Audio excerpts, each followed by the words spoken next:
Yo, what is going on, everybody? Kevin Calhoun, welcome to the Calhoun Show, episode 101. As we have seen a national title game, we have seen wild card weekend in the NFL, we have seen NBA players disappearing for hours on end on a game night. We have seen college basketball players pushing other basketball coaches. It's been a week. It's been a hell of a week in the world of sports, and I hope you guys are doing well. If you're new to the Calhoun Show, welcome aboard. We're glad to have you. This is going to be a fun one. I'm excited. If you missed last week's episode, it was really enjoyable to go through some of those old clips and listen to the things that we put on that episode. And plus, we had the excellent Dan Condi, Brett Zanardi, and Patrick Dixon on the phone calling in from Afghanistan. So it was a pretty great episode and a bunch of old clips from all the old podcasts and actually our college radio show too. So it was a good time. But no, this one, we have a lot of stuff. I'm going to start doing new things. So it's kind of funny that episode 101 and 100 coincide with the beginning of a new year, because this is the time of year that people have resolutions. Now, I don't do New Year's resolutions. If something needs to get done, I try to do it. I try to be responsible enough to get it done. It doesn't always happen. But on the show, at episode 100, I definitely have some resolutions. And one of the things I want to start doing is writing more stuff. I think I'm better when I'm more prepared. I know that's cliche and easy, but I don't know. I kind of like writing stuff out, and I wrote a Giants eulogy to say goodbye to the 2016-17 New York Giants. So we have that coming up later in the podcast. Plus, we put a few questions out there on the Facebook page and on the Twitter page, and got a bunch of responses to a few questions that we had based off the topics that I led off with. So we have a lot of stuff to do. Very excited to get to doing it. So let's get it going. Episode 101 of The Calhoun Show.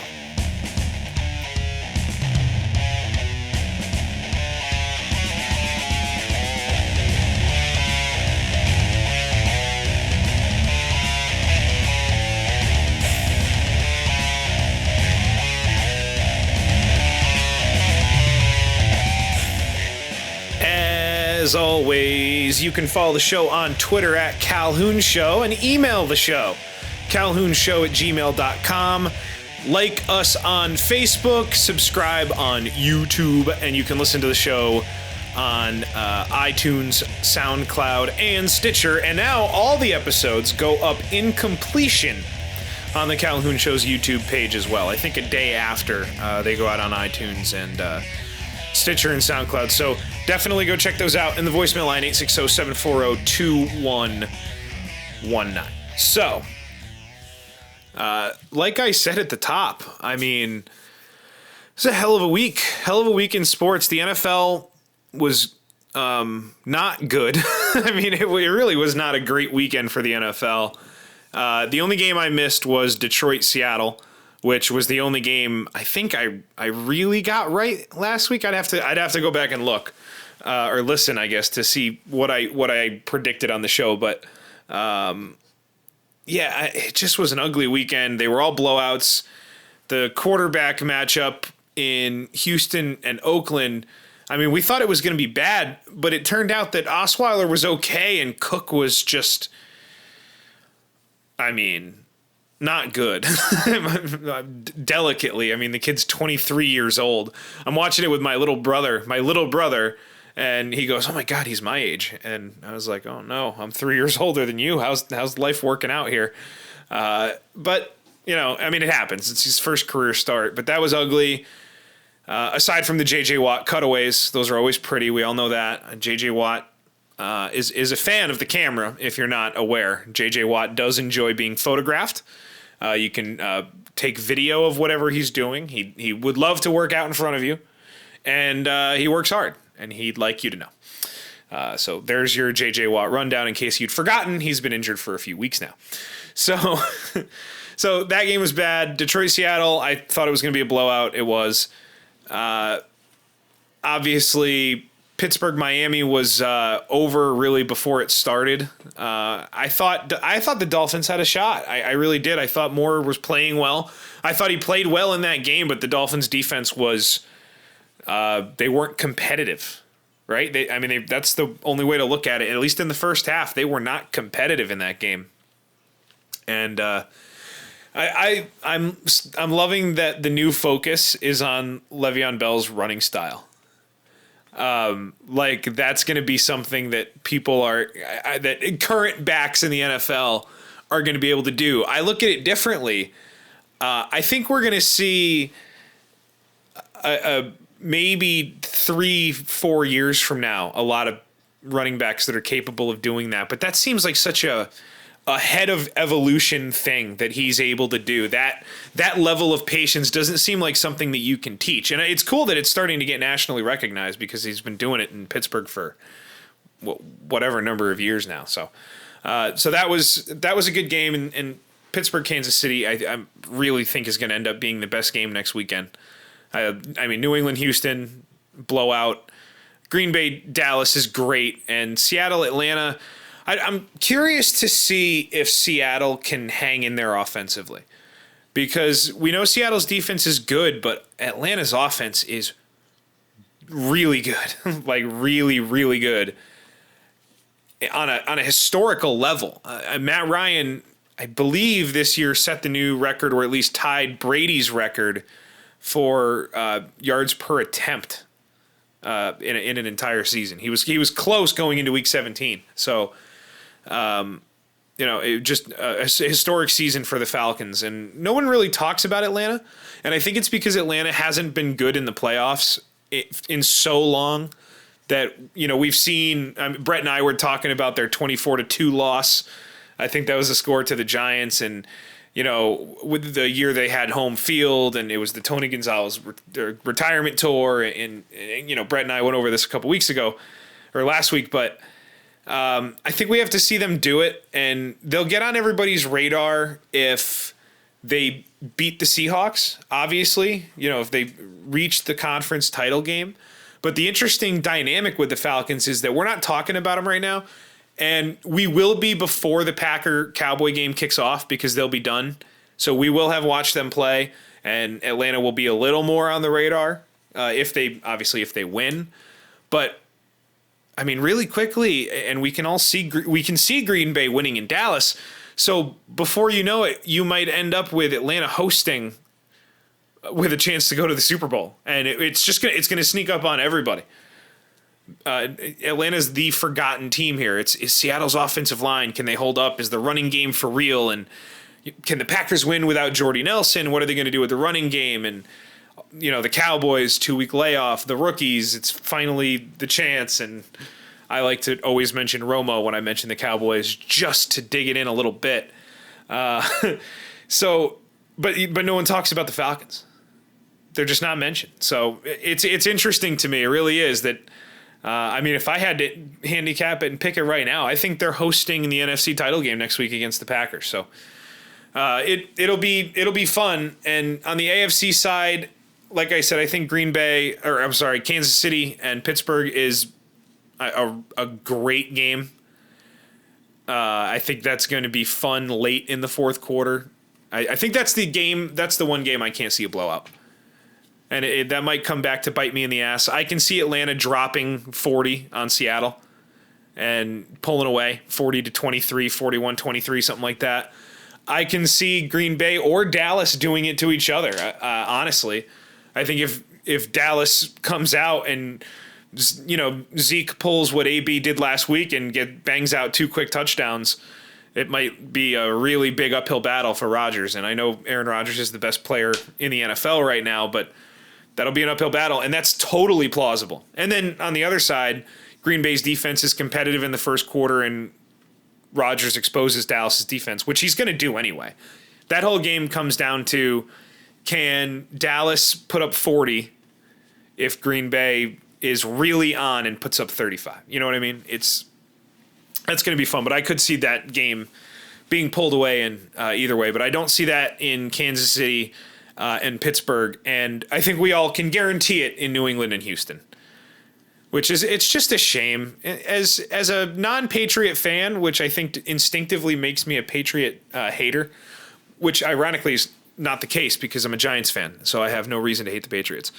The only bad moment for me as far as Giants-Patriots goes is we went to a cold, rainy one up in Foxborough one year and the Giants lost, and then Landon Collins dropped interception last season.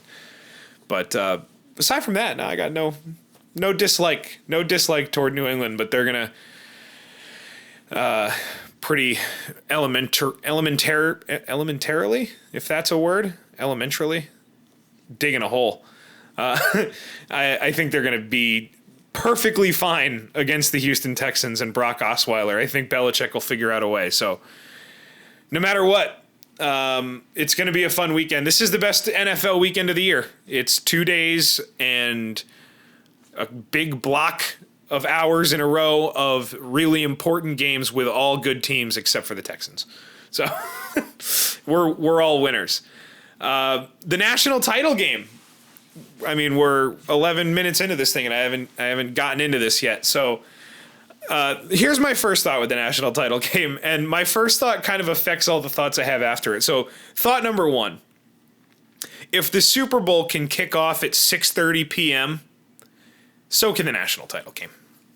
All right, can we not on a Monday night start a game at midnight?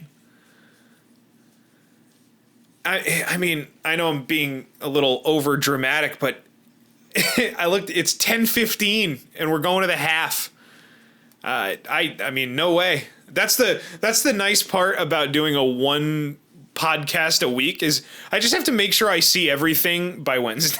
So I can get away with going to bed early and DVRing stuff. And I had to do it on Monday. I mean, that's just not good. So that does affect the way I look at the game because I heard all about it on Tuesday, and then I went and watched it Tuesday night, and I mean it was a great game. It was a really great game, and the touchdown at the end was tremendous. And I'd be curious if I had been watching it live and I didn't know the outcome before I watched it, what I would have been thinking, because I was really, really disappointed that no one asked Dabo Sweeney about the possibility of running out of time. With a timeout, only down 3 inside the 5. Because that was so damn close. I mean, unbelievably close. And they get that playoff, and obviously Renfro, they get the touchdown, and it's all great, but there's still 1 second on the clock, so they had time. But if Watson, that's a throw on the run to a guy going backwards to catch the ball. It's not an easy connection. If he drops the ball and the guy is asleep at the wheel on the clock, or maybe just the timing is off by a second on the play, which is completely possible, or he bobbles it. He keeps it up for a second but doesn't haul it in, which that's extremely plausible for a guy going backwards who's going to scoop the ball. They run out of time, and you lose the national title game for the second year in a row, but this time you do it with a timeout, down 3 inside the 5. So I knew they were going to score when I watched it, which is why I gave the caveat early, because I have a different viewpoint than everybody else, I guess, but I really second guessed that. I mean, it worked, and I shouldn't second guess it. It worked, and they scored, and they're the champs, and it's great, and I'm happy. And I thought about starting this podcast in a Southern accent, angry about the Tide. Them Clemson Tigers and Dabo Sweeney, they think they got one over on Nick. Nothing. Roll Tide. So I thought about doing that for a couple minutes, but let's go ahead and avoid it one bit at a time. But no, it was a great game. Scarborough going out killed Alabama. Not having a quarterback that they trust hurt them. The run, by the way, late by Hurts was, obviously insane. He takes off from the 40. Now, that was the one thing I did do, or didn't do. I didn't look up the box score. I knew the score, and I knew Clemson scored late, but I didn't know anything else. So I didn't know how anybody scored. I didn't know how anything happened. So that part of it was kind of fun, where I'm watching it and going, all right, I wonder if there's going to be a big play here, because I know how they get. I know they get to a certain number, so they got to keep scoring. And the Hurts touchdown caught me by surprise. That was pretty crazy to split the defense from that far out, especially against a defense as versatile as Clemson's played in that game. They were coached well. They were coached really well, and that was a really fun game to watch. So we asked a question. I should have had these pulled up before, but we asked a question on our Facebook page, asking who was to blame for the Alabama loss, and you can spin it positive, which people have. Clemson is to blame. Deshaun Watson is to blame. Obviously there are nice ways to go, but here are a few of the answers. And by the way, I'm going to shout everybody or a few of the names out to start here that we're going to read off of the first Facebook post. So all the answers that I read here are from our friends Sarah, Kyle, Eileen. That's my aunt. Actually, it's signed by my uncle Kevin, Kyle M, and RJ. So that's where all these comments are coming in from. So the first question that we asked was, who is to blame for Alabama's loss to Clemson? Kyle KB says Deshaun Watson. So that's a positive answer. KM, changing play callers the week before the game. And also a ridiculously balanced team in Clemson. Yeah, that's a really good point. They're really balanced, but the Lane Kiffin of it all, which is a phrase that can go down in the lore of college football. Lane kind of being half in the door, half out the door, halfway to Florida, half not. That was really fascinating to watch play out. And he gets shuttled out the door, and Sark comes in to take over the play calling. But you gotta give Saban credit after the game. They asked him about that, if Lane Kiffin not being there made a difference, and he said, "You know what? We put up 31 points on a team that shut out Ohio State," and he's right. They did. So the game plan was there. They put up points, and could the offense have been more explosive? Yeah. Could Hurts have hit a bunch of more throws that he missed? I mean, 3 or 4 different deep shots that the receivers were in the clear. They could Usain Bolt turn around and smile on their way out, but Hurts overthrew them. So there were opportunities missed, but I don't necessarily think the play calling was the end all be all for what happened there. But really fun national title game. I'm not sure it's a top 5 game all time, but again, I watched it late, so I probably shouldn't weigh in. All right, let's move on. It's the Calhoun Show. The Calhoun Show. All right, our buddy Kyle, or KG. I gotta start labeling the Kyles again. Anyway, got a note in from KG. He's got answers to our series of questions as well. Sarkeesian was his answer to question 1, which was who's to blame for the Alabama loss. So he's going down the coordinator route as well. I don't necessarily disagree. The offense sputtered at times that it shouldn't, but I would probably go more on the quarterback. To be honest. Question number 2 on the Calhoun Show's test this week, which was I thought it was a fun idea from Stephanie there. I just sent her what we're doing, and then she put up a test and people answered questions. It was good.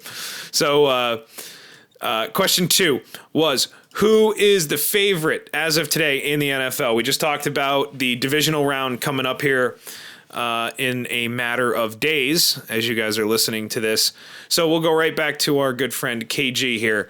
Hard to say. I like the Packers' momentum, but can't count out Pats or Seahawks to keep squeezing through. I'm not sure. I just don't know if Seattle's built for it this year. I mean, maybe they are, but it'll be interesting to see. We have a couple more coming in here. Nate says the Bama defensive backs to blame for the Alabama loss. Maybe, yeah. I mean, It's tough though. It's tough with the number one wide receiver in the draft. I mean, Mike Williams is the top ranked receiver in the nation. Nate says New England is the favorite. Let's see. Spencer writing in thinks the Packers and Cowboys stand a good chance. The Pats have a bad reputation, unfortunately, and it's easy to hate them considering how dominant they are. Yeah, that's fair. It's also easy to hate them because they cheat, and they're just kind of hateable in general. So, by the way, guys, awesome response to the questions this week. This is pretty cool. I was super happy when I got on and was looking at these things. Let's keep working around the horn here.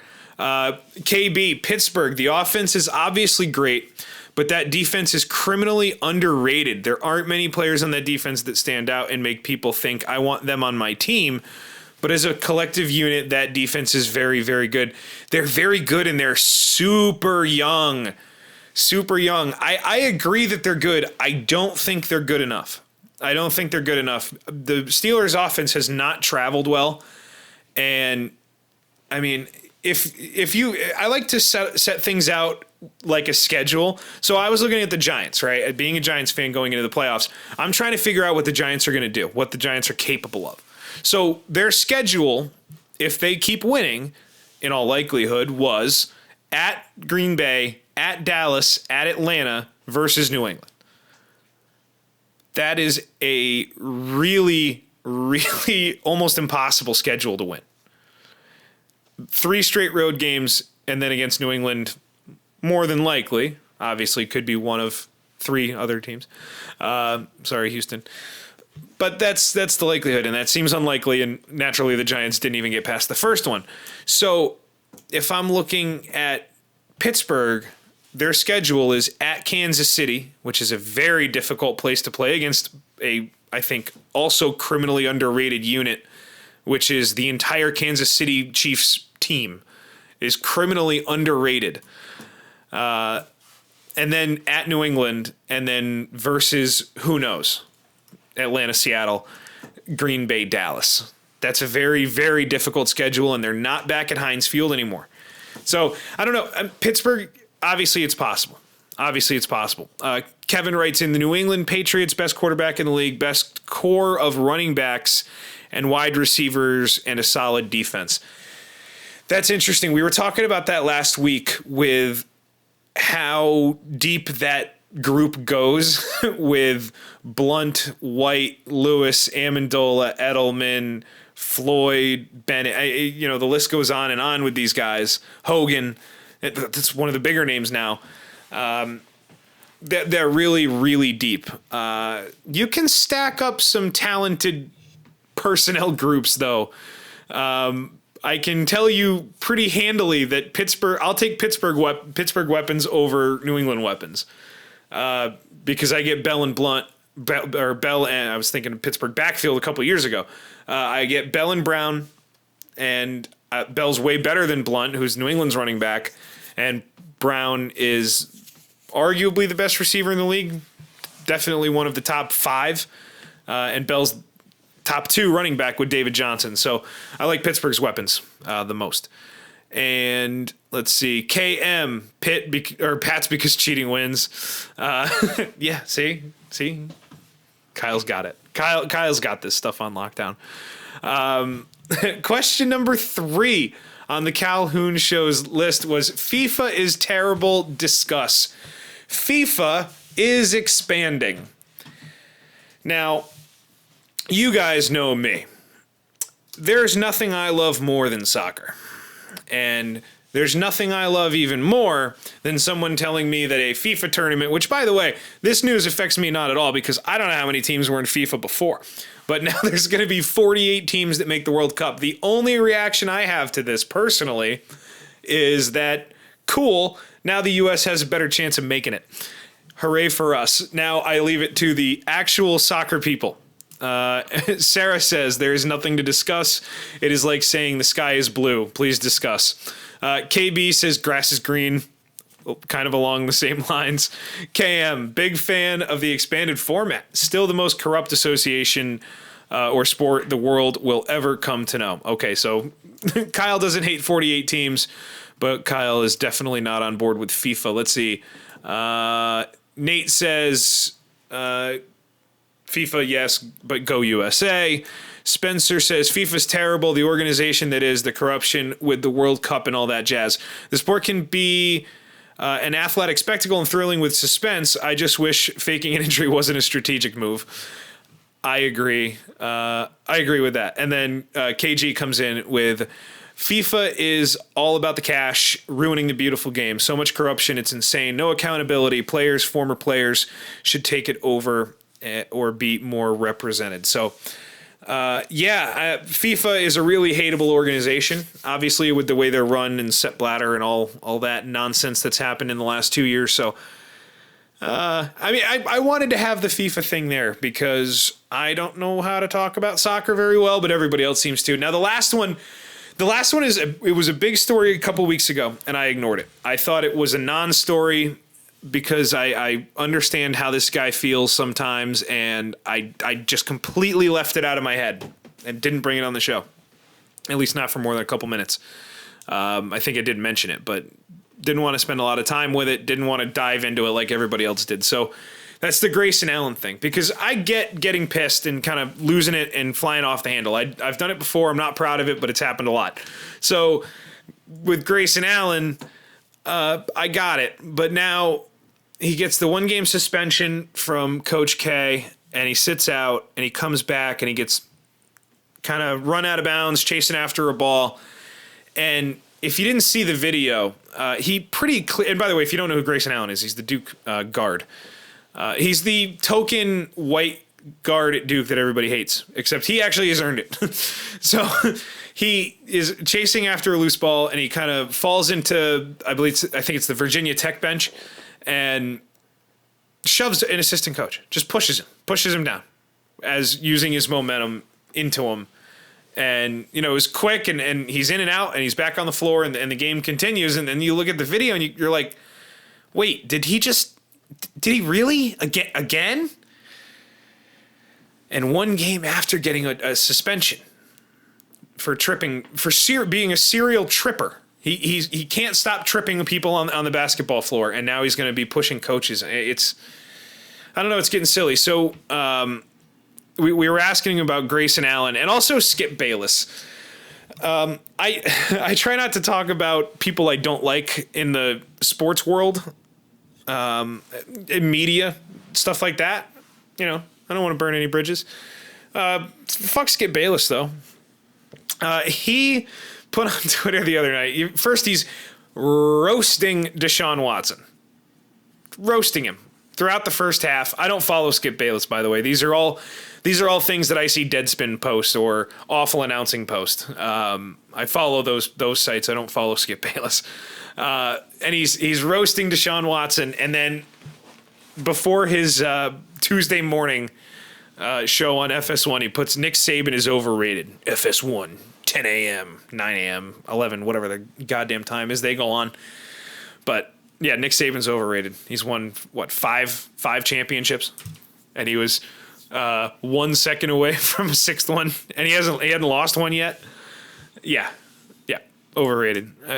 If you see someone retweet Skip Bayless into your timeline, and it's like a fresh tweet, like it's like in the last 10 minutes, that means they're actually following Skip Bayless, and it's time to unfollow him. It's time to get rid of them. They don't need to be a part of your world. If you can cut Skip Bayless out of your life completely, and anyone like him that does that kind of stuff, do it. Because, you hear about everything's fake news now in politics. Sports is all fake news. That's all it is. It's hot takes. We call them hot takes. It's fake news. None of it matters. I mean, none of it really matters. And Skip Bayless saying Nick Saban's overrated, it's not something worth getting upset about, which is why I brought it to the show, because I got upset about it. So I wanted to talk about how that's wrong and I should stop. So getting back to you guys, Nate, I like his new show with Shannon Sharp. So that's good, Nate. Enjoy. I don't. And Grayson Allen should be kicked off the team. Yeah, maybe. maybe. That's tough. What do? You definitely need to suspend him again. That's for sure. But I don't know if you can kick him off the team. That'd be a bold move, though. It sure would. And then KG, by the way, says not informed enough to have an opinion on Bayless. Aside from him being a complete blowhard and sellout, not exactly stupid. He's raking and getting ratings, but we can be better than that. Well, see, that's the weird thing is his ratings actually aren't even that good. I heard somebody say that their ratings, they've been beaten by daytime movies and like the Disney Channel and stuff, which is hysterical. And I really hope that that's happening. KB, water is wet. Yeah, Skip Bayless, Grayson Allen, water is wet. Grass is green, water is wet. KB's all over it. KM, can one of you guys not be a Kyle? Grayson Allen needs to relax, and Skip Bayless is nothing more than an aging guy desperate for attention. Has been. And by the way, RJ writes in and says Skip Bayless is fake news. Hey, my man, Skip fake news. And Grayson Allen and Ted Cruz are in fact the same person, aka the Zodiac Killer. That's pretty good. That's pretty good. I like that.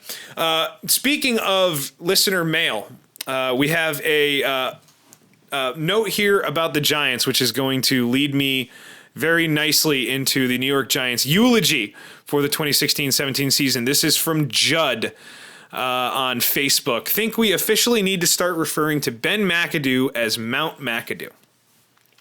I fully admit that I was all over Ben at the beginning of the year. I blamed him for poor player attitude, not controlling Odell, for poor play calling, insane draw plays on third and whatever. No, literally any third down was eligible for a draw play, and for not utilizing what should have been an elite passing core effectively. But then the Giants went on a run and peaked, hence the mountain.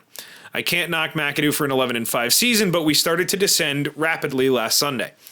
When Eli comes out scorching hot, the Giants managed 6 points, outgaining Green Bay 194-7 in yardage, largely due to drops. I can't blame McAdoo for the drops, but I can blame him for abandoning the aggressive passing game, abandoning the defensive scheme that yielded at least 4, maybe 5 coverage sacks and an intentional grounding. I blame him for inexplicably running Bobby Rainey, not Jennings or Perkins, on 3rd and 1, draw play if memory serves, when it was 7-6. I blame the tone set by him that this terrific defense buckled and gave up an inexcused Hail Mary, Spagnuolo as well. And for Rainey, why is he in the game again? Stepping out on the 3 when they were down 21-13 that put the nail in the Giants' coffin. Climbing Mount McAdoo has been arduous but gratifying. Let's hope this is just a shortfall that he learns from and not a full-scale avalanche into mediocrity. Oh, and I blame him for not benching Flowers at any point after week 10. Yeah, that's a pretty good way to look at how this season was for the New York Giants. So thank you, Judd, for sending that in. And I have a bunch of responses to that, but most of them are going to become very clear here in the New York Giants eulogy for the 2016-2017 season.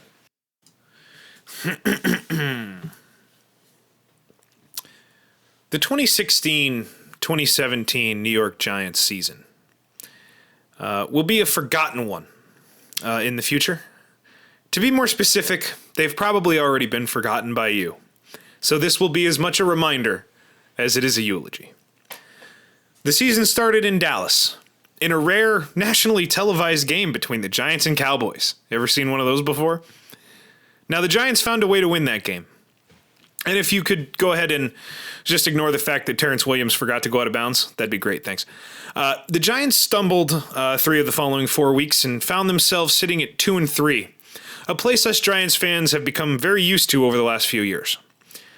But then, as unpredictable as it was, Big Blue ran off and won 9 of their next 11 games to close out at 11-5 with the second best record in the NFC. And oh, the competition they played to earn that record. Such non-playoff teams as Baltimore, Cincinnati, Philadelphia, who they managed to lose one of their games to, Washington, and don't forget the Bears or the Browns. Hell of a record. But then, sadly, the Giants found a good team in Green Bay.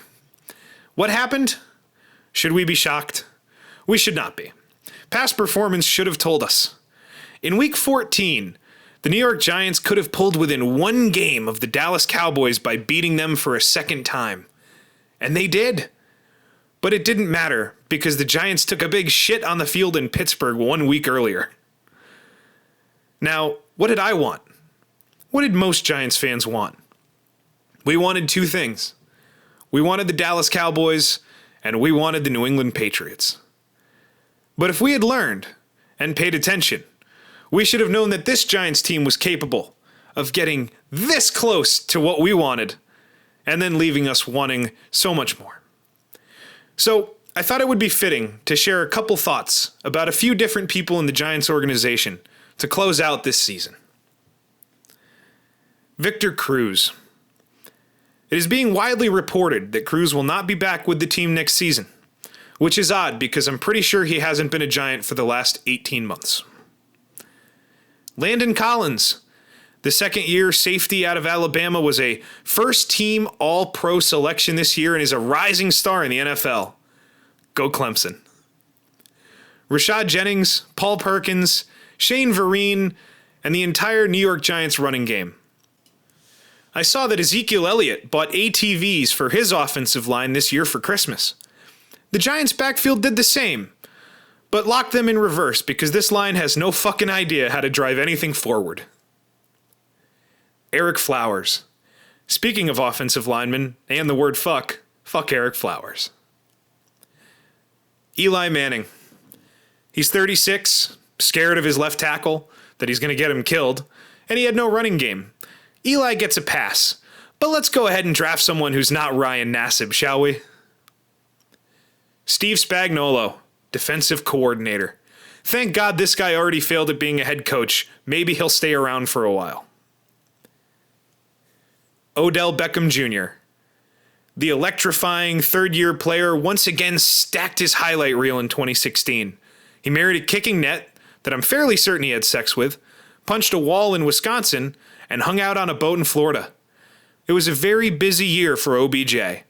Remember early in the season when he said football wasn't fun anymore? Imagine being Eli on Sunday. Ben McAdoo. As I started typing this out on my phone auto-corrected his name to Ben Macaroon, which is funnier than anything I was going to post. So thanks for an 11-5 season, Ben Macaroon. It's the Calhoun Show. The Calhoun Show. So thank you again to everybody who contributed this week on the show. I mean, so many people, all of my Kyles, RJ, Judd, Sarah, Spencer, Nate, everybody. So you guys are all awesome. This has been a fun week. So what else do we have going on here? I wanted to mention a couple of quick things coming up for next week's podcast. So we have one of my college buddies who's now a way bigger deal than just being credited as my college buddy. He works for Major League Baseball. He also is a co-host of Chairshot Reality on WrestleZone.com, which is a unbelievably popular wrestling podcast or video podcast that they do in Pittsburgh.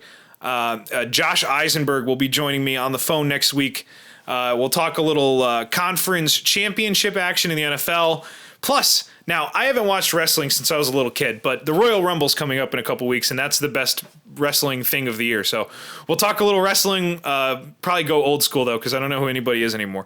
So we'll talk some old school wrestling, and we'll do some NFL stuff with Josh next week. Plus, obviously, full reaction to the conference championships in the NFL and anything else going on. Now, here's the other story, the other shoe that has dropped here. That I mentioned earlier with Derrick Rose. So Derrick Rose attends shoot-around the other day. The day that the Knicks are playing the Pelicans, I think, was Monday. So he's at shoot-around, and then come game time, no Derrick Rose. Not there. No one knows why. No one knows where he's at. After the game, Joe Kim Noah comes out and says, yeah, he's fine. Talk to him. He's okay. family emergency was the reason that everyone was told. Now, first, Phil Jackson doesn't go and sit in front of the media himself. He sends the coach to do it, which, I mean, dick move. You're the executive. You're in charge. You're the president. You are responsible. It's not Jeff Hornacek's problem to try to explain to the media not only, why he called that timeout or why he drew up that inbound play, but also where Derrick Rose is and why he's not at the game. Because, Sark, because Hornacek's not focused on anything else. It's got to be him that does that. So family emergency, something like that. That's what everybody's told. And then it comes out today, reported that Rose just got uncomfortable. It was he thought about quitting basketball. It kind of just sounded like a panic attack, which happens to a lot of people. And that's okay. And Derrick Rose, no matter what side of it you think he came in on, he's had a very, very strenuous last couple of years. So that part of it's not surprising. The thing that concerns me is that he's an impending free agent this year. He stands to make a lot of money if he plays well for this Knicks team and proves that he's healthy enough to be a star guard again in the NBA. I mean, I've not gone to work on a day that I probably could have, but I've never not called. That's the part that bothered me, that he just disappeared. He didn't tell anybody. The team didn't know where he was.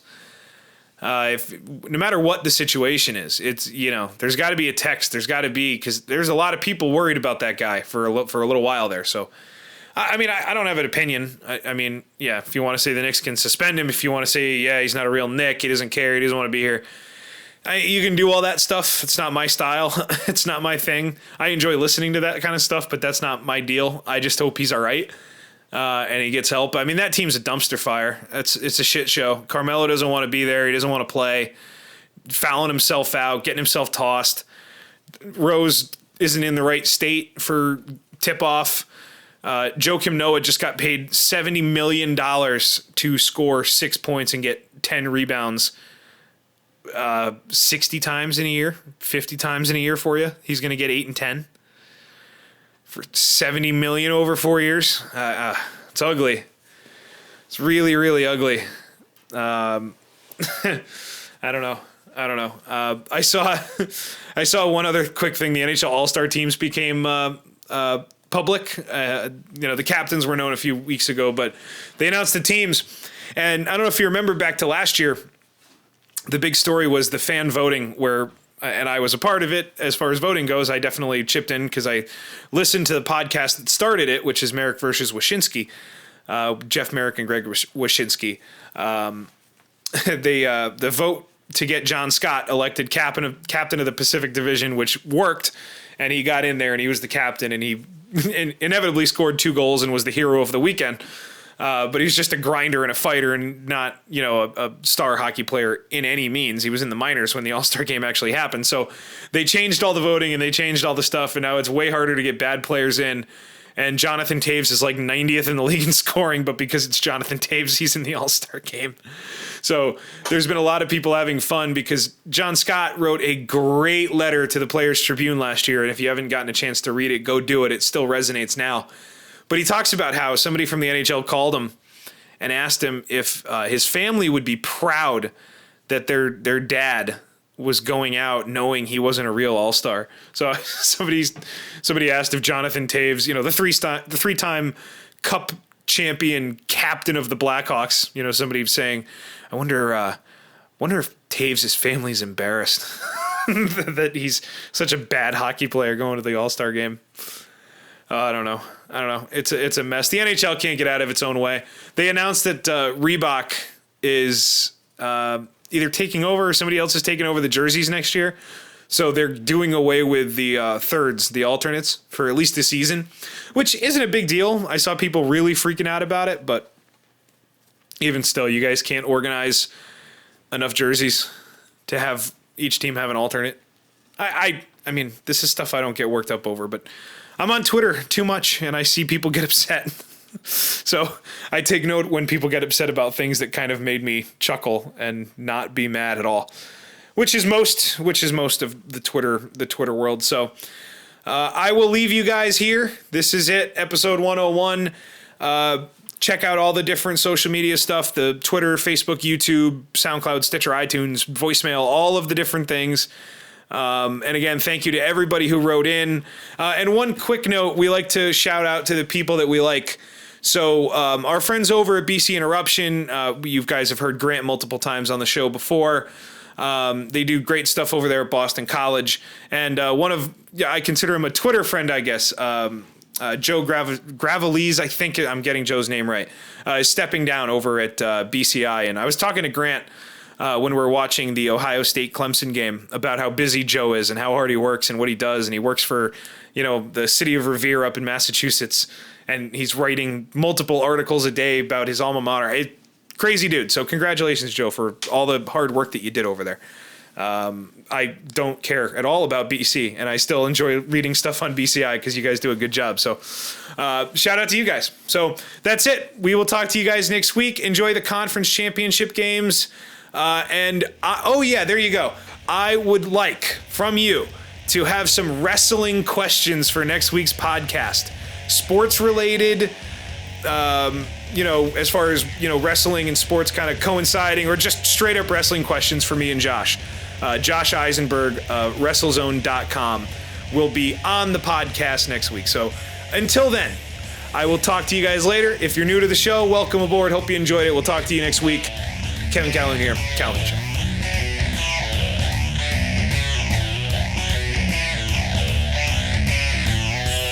Thank you for listening to The Calhoun Show.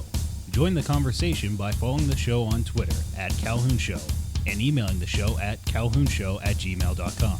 You can also find us on Facebook, and don't forget to subscribe and download for free on iTunes. Want to hear yourself on the show? Leave us a voicemail by calling 860-740-2119.